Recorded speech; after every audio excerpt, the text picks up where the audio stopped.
खुदा का काम था हिफाजत करना, वो भी माँ करने लगी। खुदा का काम था मोहब्बत करना, वो भी माँ करती रही। देखते ही देखते नज़रों के सामने कोई परवरदिगार हो गया। वो बहुत पछताया, बहुत रोया, क्योंकि माँ को बनाकर खुदा खुद ही बेरोजगार हो गया। दोस्तों, आज का ये जो दिन है ये माँ के लिए समर्पित है। वैसे तो हमारे जीवन में माँ का बहुत रोल है, क्योंकि बाकी दुनिया कि उससे ज़्यादा और औरों से ज़्यादा माँ हमें 9 महीने पहले से जान रही होती है। तो माँ जितनी पीड़ा एक पुरुष को होती है ना मृत्यु के समय, उससे 30 गुना ज़्यादा पीड़ा माँ तब सह लेती है, तब वो हमें जन्म देती है, प्रसव के समय जन्म देती है। दोस्तों, वैसे तो हम अपने माता-पिता का सम्मान आजीवन करते हैं, इज़्ज़त देते हैं, उन्हें प्यार देते हैं नए-नए तरीकों से। पर दोस्तों, पश्चिमी देशों जैसे अमेरिका, कनाडा, ब्रिटेन आदियों में इस दिन को एक ख़ास दिन के रूप में मनाया जाता है। उसी की हम आज बात करेंगे। इस दिन की शुरुआत कहाँ से हुई, कब से हुई, क्यों हुई? दोस्तों, जो नॉलेज होती है ना वो संसाधनों की मोहताज नहीं होती, चाहे जो आपको इलेक्ट्रिक बोर्ड के माध्यम से समझाई जाए या फिर सिंपल बोर्ड पर। दोस्तों, मेरी स्थिति इलेक्ट्रिक बोर्ड खरीदने की क्षमता इतनी नहीं है। आप लोगों का प्यार, सपोर्ट सपोर्ट मतलब जैसे दोस्तों चैनल को सब्सक्राइब करना, वीडियो को लाइक करना, अपने मित्रों में शेयर करना, ये इसी को दोस्तों सपोर्ट कहते हैं। और ईश्वर की आशीर्वाद रहा तो एक दिन हम यही सब जानकारियाँ इलेक्ट्रिक बोर्ड के माध्यम से उपलब्ध होंगी। दोस्तों, जो आज का जो दिन है भारत में मदर्स डे के रूप में मनाया जाएगा। आज है 12 मई। 12 मई और मई का है सेकंड रविवार। इस दिन की खास बात यह है कि ये मई के सेकंड रविवार को ही मनाया जाता है। चाहे इस दिन कोई भी तारीख पड़े, 11, 12, 13, 10, 8, अलग अलग तारीख हो सकती है वर्षों के हिसाब से। जैसे अमेरिका में ऐसे कुछ 8-9 मई के आसपास मनाया गया था जब इसकी शुरुआत हुई थी। उसके बाद में हर वर्ष अलग-अलग तारीखें पड़ती रहती हैं। इसका मूल थीम है मई का सेकंड रविवार को ये दिन मनाया जाता है। दोस्तों, इसके पीछे की जो हिस्ट्री है उससे हम जानेंगे। जैसे कि इसको क्यों मनाया जाता है, देखिए इसका श्रेय जाता है एक एना जॉर्विस नाम की जो सोशल महिला एक्टिविस्ट थी, सामाजिक कार्यकर्ता थी, जो अमेरिका की रहने वाली थी। वो अपनी माँ, उनकी माँ का नाम था रीव्स जॉर्विस, उससे बेहद बेइंतहा प्यार करती थी। और दोस्तों, इतना प्यार करती थी कि उन्होंने आजीवन शादी नहीं की, आजीवन वो कुंवारी ही रही। इसके बाद में उन्होंने, उनकी माँ भी एक सामाजिक कार्यकर्ता ही थी और माँ के लिए, महिलाओं के लिए पूरा जीवन उन्होंने अपना समर्पित कर दिया।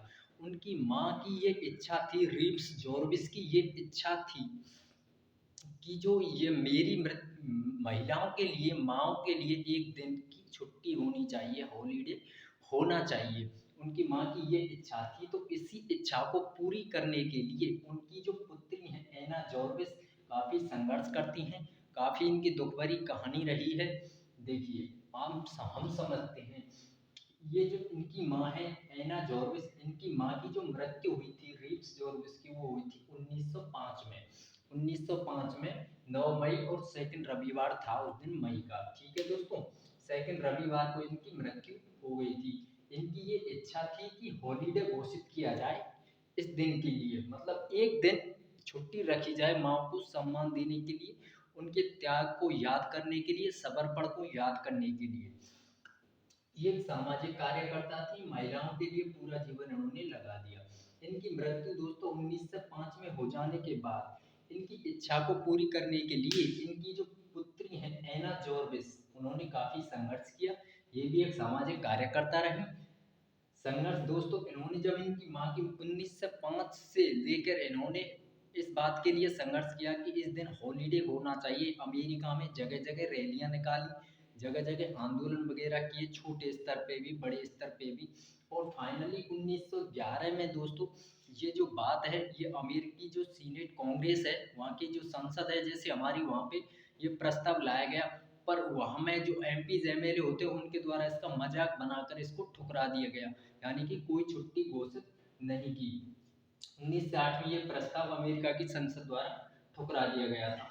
दोस्तों, 9 मई जो 1914 में वहाँ के जो तत्कालीन राष्ट्रपति हुए थे वुडरो विल्सन साहब, ये संघर्ष करती रही, ठुकराने के बाद भी कंटिन्यू आंदोलन करती रही, प्रयास करती रही, हार नहीं मानी, क्योंकि इनकी माँ की जो आखिरी इच्छा जो थी। तो 9 मई 1914 को वहाँ के जो राष्ट्रपति साहब थे वुडरो विल्सन जी, उन्होंने ये राष्ट्रीय अवकाश घोषित कर दिया। इस दिन दोस्तों इन्होंने, एना जॉर्विस ने अपनी मां को सफेद कार्नेशंस के फूल अर्पित किए थे इनकी पुण्यतिथि पर।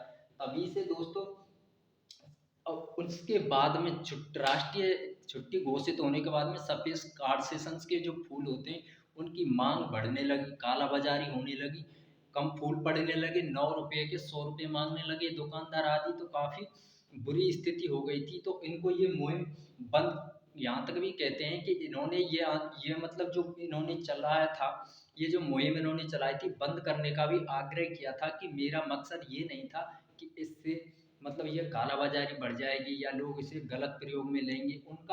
इनका मानना था कि इसको सादगी के साथ में मनाया जाए, फूल दे के कोई बड़ी बात नहीं है, पर माँ के त्याग को, समर्पण को याद किया जाए, पूरी सादगी से इस दिन को मनाया जाए और त्याग को याद करें। दोस्तों ये जो मुहिम में इसके खुद के यार, रिश्तेदार, परिवार भी सबसे इन्होंने बोल दिया था कि आप इसको प्लीज ना मनाएं।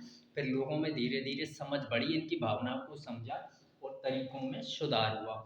ये परंपरा लगभग 110-11 साल से दोस्तों चली आ रही है। इनकी जो माँ थी रीड्स जॉर्विस,